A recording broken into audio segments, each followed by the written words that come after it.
जी एक बहुत personal experience आपके साथ शेयर कर रही हूँ। मेरी मदर अपनी एक बचपन की स्टोरी मुझे सुनाती थी कि एक बार वो रीवा में कहीं पहाड़ी इलाकों में ट्रैवल कर रही थी। पूरे घर वाले थे, मेरा पूरा ननिहाल था उस बस में, और बस खाई में गिरते गिरते बची एंड जस्ट एक अगर एक फ्लिप करती तो वो चली जाती एंड उसका कंडक्टर पहले ही कूद गया। सिर्फ वही एक बंदा था जो बहुत बुरी तरह से घायल हुआ, बाकी सारे लोग बच गए और बहुत छोटी मोटी चोटें आई। ओके। उसके बाद जब वो वापस लौट कर आए पटना, मेरी मदर पटना की यहाँ, तो जब वो वापस लौट के आए तो उन्होंने पंडित जी वगैरह को कुंडलियां दिखवाई कि भाई इतना बड़ा हादसा कैसे हो गया, पूरा ही खानदान मर जाता, कुछ हो जाता।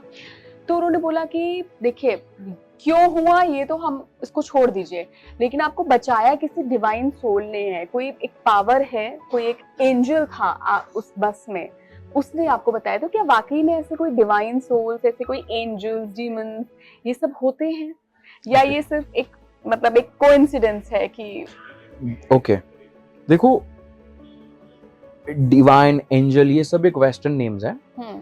एनर्जी होती है, लेकिन मैं एनर्जी की बात नहीं करूंगा, एनर्जी बहुत हो गई। मैं कर्म की बात करता हूँ, जो मैंने आपको समझाया ना। आजकल देखो, लोग कहते हैं ना कि हम कितना भी अच्छा करें लेकिन हमारे साथ बुरा ही हो रहा है। सबका यही रोना है। सबका यही है, ठीक है। मैं समझाता हूँ ऐसा क्यों होता है। एक संचिता कर्म होता है, जो आपका पूरा वेयर हाउस है, जो आपके पास्ट जितने भी आपके जन्म हुए उन सबके कर्म आपके इकट्ठा होते हैं उसके अंदर। अब यमराज जो है वो उसमें से आपको आधा पार्ट देता है इस लाइफ में, जिसे प्रारब्धा कहते हैं।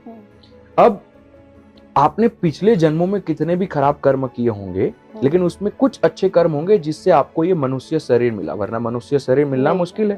दिस इज अपॉर्चुनिटी जिससे हम इस सोल को लिबरेट कर सकते हैं।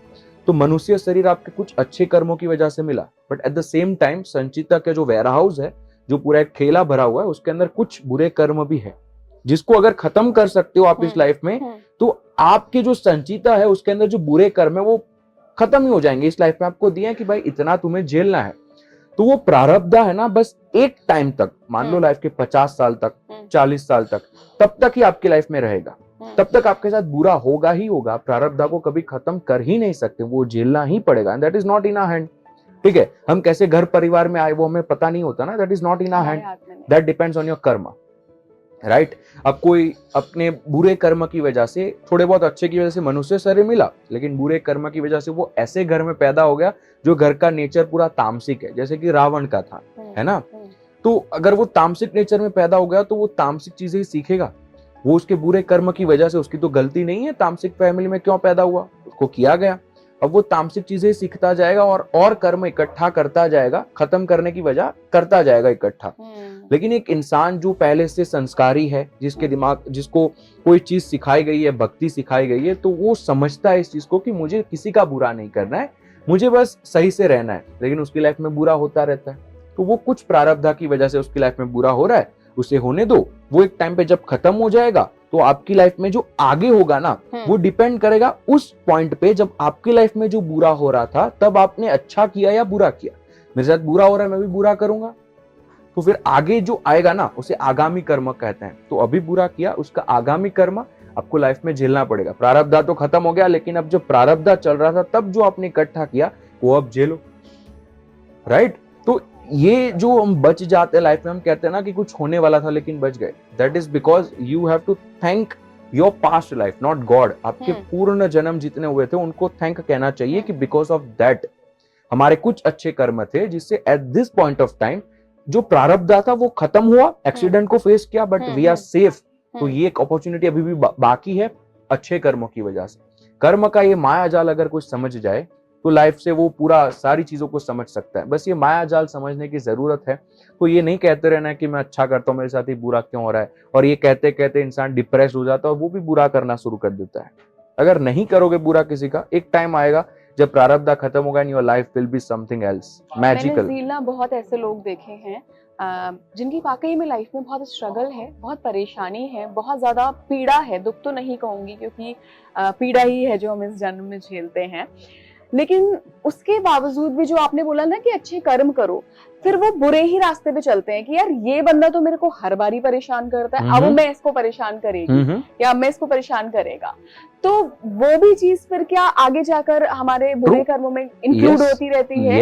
लेकिन उसने तो हमें पीड़ा दी है ना, तो हम तो बदले में बोलेंगे ना कुछ। Except that as your past bad कर्मास। मान लो कि मैंने कुछ गलत किया होगा, उसकी भरपाई थी, उसने बुरा बोल दिया, उसने कुछ बुरा ही बोला है ना, उसने आपकी लाइफ को तो एंड नहीं किया। You have steel this life, you have steel this opportunity, let it be. बहुत जरूरी है, फॉरगिवनेस इज नेसेसरी, और इसी वजह से हमारा कल्चर फॉरगिवनेस में ज्यादा मानता है। माफ कर दो, दैट्स फाइन। हमारे बड़े बड़े राजाओं ने, बड़े बड़े भगवानों ने काफी लोगों को माफ किया है ना। जैसे गणेश जी का जो वाहन जो स्टोरीज में बताया जाता है, मूसक राज, वो भी एक डेमन ही था, उसको फिर मूसक राज बनाया गया गणेश जी द्वारा माफ करके। तो उसमें भी ये सारी कहानियां ही बताई जाती है सिंबॉलिकल तौर पे। तो फॉरगिवनेस पे हमारा कल्चर ज्यादा मानता है। बिल्कुल। रावण की आपने बात करी कि रावण कैसे कहाँ जन्म लिया, वो भी कर्मा थे। तो रावण की जो 10 सिरों की कहानी, दशावतार कहते हैं, इसको आप कैसे देखते हैं? मतलब ये बड़ा स्ट्रेंज सा है कि किसी के 10 सिर थे, भगवान का आशीर्वाद मिला था। आप इसको कैसे देखते हैं? देखो, योग बिना ज्ञान नहीं, ज्ञान बिना योग नहीं। रावण के पास 10 सिर थे, रावण भी शास्त्रों का ज्ञानी था, भगवान श्री राम भी शास्त्रों के ज्ञानी थे। यहाँ ये समझाया गया है, एक स्पिरिचुअल डिल्यूजन को बताया गया है कि जब आप शास्त्र इतने सारे पढ़ते हो ना, बस ढोंग करने के लिए कि भाई सब बोल रहे हैं कि धोती पहनो, कुर्ता पहनो, टीका लगाओ और शास्त्र पढ़ो और इंस्टाग्राम पे रील डालो, फेमस हो जाओ, क्योंकि आजकल इसी का कल्चर है ना। ये एक स्पिरिचुअल डिल्यूजन है जो लोगों को होता है कि मैं अगर इतने शास्त्र पढ़ लूंगा, अब मेरे जैसा कोई नहीं है, I am the best. Ravan के जो 10 सिर थे, वहां ये बताया गया कि वो भले कितना ही शास्त्रों का ज्ञानी था, वो एक डिल्यूजन में चला गया कि अब मैं ही हूं सब कुछ। लेकिन भगवान श्री राम दूसरी ओर, जो बस एक सिर वाले थे, एक नॉर्मल ह्यूमन, अपने कर्तव्य पे चलते थे। वहां ये बताया गया कि जब आप सीकिंग स्टार्ट करते हो, उन्होंने हनुमान जी का साथ लिया, रावण ने विभीषण को धक्का मार दिया जो उन्हें ज्ञान दे रहा था, तो विभीषण भी फिर राम के पास आ गया। तो ये बताया गया कि जब आप सीकिंग, यानी कि जब आप कोई भी चीज को आपको पता है, लेकिन आप तब भी ये मानते हो कि नहीं, मुझे ये जानना चाहिए, शायद इसमें से कुछ अच्छा होगा। इग्नोरेंस की बात की गई, आज लोग इग्नोरेंट हो गए, मुझे सब पता है, मुझे नहीं जानना, भाई रहने दो, बंद कर दो, नहीं सुनना है मुझे तेरी बकवास। That's ignorant.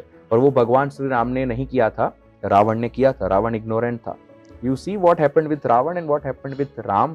तो मैं कहीं ना कहीं ये मानता हूँ कि रावण के जो 10 सिर थे, वो ये चीज समझाने के लिए कि आपके पास चाहे कितना भी नॉलेज होगा, कितना भी पावर होगा, 10 बुद्धि थी उसके पास अलग अलग, लेकिन तब भी वो काम नहीं करेगी। काम ये करेगा कि how you are accepting the grace of people.